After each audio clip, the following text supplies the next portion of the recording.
kalaban sa kompetisyong ito. Narito panoorin yung lahat. Mitoy versus Chen. Two powerhouse voices in one grand performance.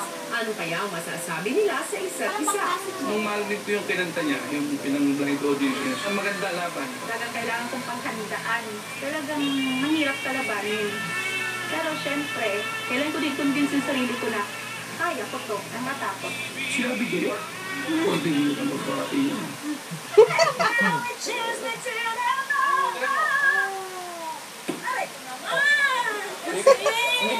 Umikot na, ikot sana ako eh. Maganda. He's helping Jen. He's helping to calm her down. He's telling jokes. Magkalaban sila, ha? Binigyan ni Coach Lea ng panahon para makausap ang bawat artist ng masansinan. Naalala natin sa blind editions ng isa pang pangarap ni Chen ay makita ni Lea ang kanyang anak. Hindi ko pa nakasama yung anak. Ilang taon. Ang pinakapangarap ko po sa buhay ay makasama ko talaga yung anak ko. Nagka-understanding na ba kayo ng tatay ng anak mo? Anong bakasyon? Nahiram po ng 1 week. Pumayag po. Opo. So parang mas gumanda na yung sitwasyon ninyo. At ang veteranong bukalista naman na si Mitoy may binahagi kay Coach Lea. Yung pagiging masayain kasi, ewan ko, inborn siguro ko sila ulo, masayain. Siguro nung pinanganak ako, hindi ako umiiyak.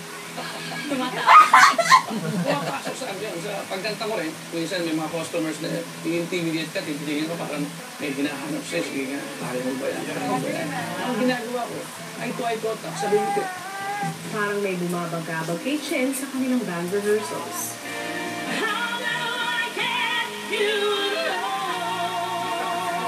Hindi mo pwedeng isipin mga utang, may anak ko, ang pamilya ko, ang pressure. No. You think of this, you think of this, and that's what you think about. Chen, parang she still has that look of fear doon sa mata niya eh. It's more mental than it is vocal. Kayo ang unang-unang isasalpak sa Team Lea eh. But have fun! Ang saya-saya nito, have fun! Mitoy kasi hasang-hasa na siya sa pag-perform sa harap ng mga malalaking audience. He has the psychological edge over Chen. Napaka-importante po sa akin makapasok sa battles. Yung sa amin, parang inaasahan din nila mga kababayan ko. inaalay ko sa asawa ko, sa buong pamilya ko.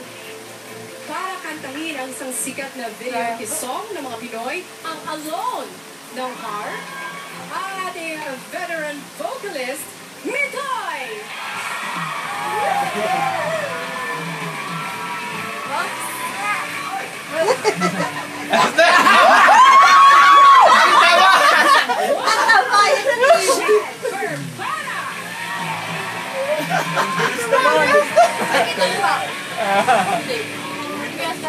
Let the battle begin!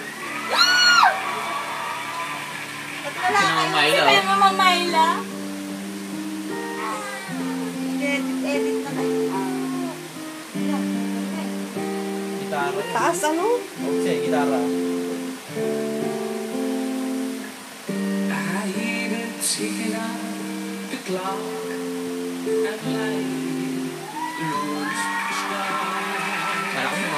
Ikaw mo. Ikaw ang sarili mo ko. Buti madilim. Taas eh oh. Ang galing nito. Galing. Oh, malupit din. And the night goes by so very slow. Yan ang mga dyan.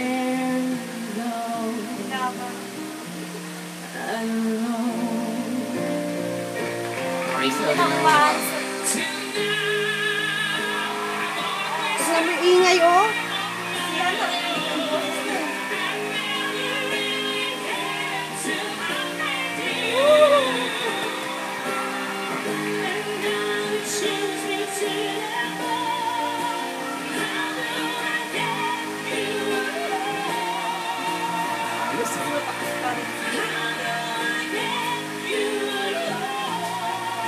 Tingnan mo si Bamboo yan. Ayun o, sapay na sapay. Dali nga nila, tingnan dyan eh. Kaya ang ingay ng tao eh. Mas lawan na.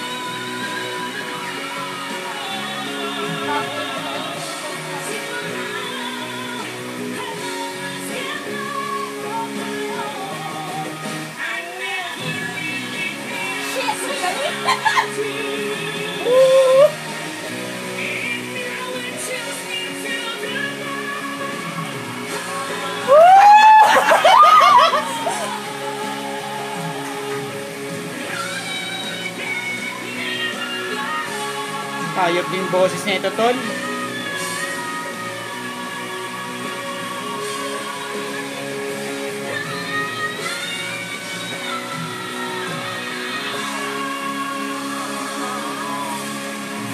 lang, Hindi mahalata eh. Wala.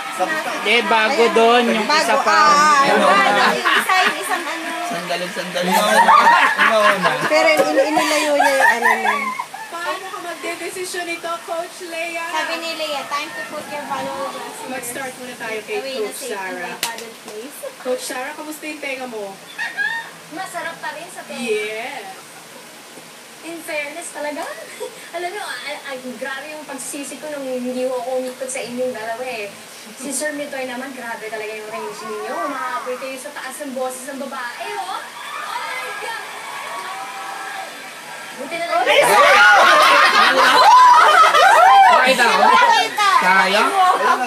Parang gusto yung mga mata niya eh. Hindi lang yung boses niya, talaga yung mata din niya eh. So, Si Mitoy rin bang nangusap sa'yo, Coach Bamboo, or si Chen? Una, congratulations. Ang ganda ginawa yung dalawa. Excellent. Sila lang nag-ingay dyan talaga eh. Pahirapan ganda ng yung pag-ano coach niya niya eh, sa to make that gitna. decision eh. At I think ginagawa niya yun. He did that. Pero I think at this point, from tone to experience, pupunta ako sa experience na nito eh ako.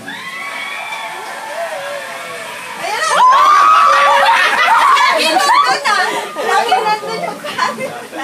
Daddy, oh. Mamaya dito sa replay. Nagkulang na lang yung boxing gloves eh. At first, Ano yung Twitter ni Robin? Mario, Robert Mario. But hindi na sumarender si Shan. You will improve yourself, and to me, you will improve yourself today, Shan. Oh, it was Chen for Coach Apple. And now we are going to hear the opinion of our guest advisor, Coach Gerard. Dito sa pair na to, from the first day, lamang na lamang si Mitoy. Dahil experience, tapos galing, wasang nasanay. Kanina, bago mag-start, dududa ako, kaya bang tapatan ni Mitoy? Pinag-usapan na namin dito. Nagawa mo eh. No? So, proud na proud ako sa'yo na ginawa mo yun. Wala akong sasabihin kung sino pa saan eh. Kaya ako siya. Ayaw niya mag-desisyon. Nahirapan yung buhay ko? Hindi, pero talagang hiningi ko eh, actually sa buong Team Leia. Please, pahirapan niyo ako. Nitoy, yung experience mo, it speaks for itself eh. Pero ang nagustuhan ko rin, na nakita ko sa'yo, yung paano mo na inalaga din at inangat si Chen. May yung sincerity mo sa pag-aaruga sa kanya during this whole rehearsal process for the battles. Nandun. Kaya Chen, nung unang rehearsal pa lang at pinag-uusapan namin magkapatid na nakikita namin yung takot. Nung isang rehearsal, sinabi ko, dapat lahat ng mga inaalala mo sa buhay mo, huwag mong dalhin dito. Kailangan iwan mo sa napakalayong lugar para mag-focus ka dito. Proud kaming magkapatid. Proud ako, siyempre, bilang coach mo, na lahat na sinabi namin sa iyo na dapat gawin, ginawa mo. It really was a battle. It was a battle royale. Thank you for giving me a hard time while I sit here. Inedit na nga, wala na yung... Sana kahit na kung sino man ang hindi makaka-advance sa susunod na round, ako pa rin yung magiging coach mo. Kung sino man ang piliin ko o kung sino man ang ipapauwi ko. For the battle round, for this round, ang aking pipiliin nanalo. Okay, happy. Okay, happy.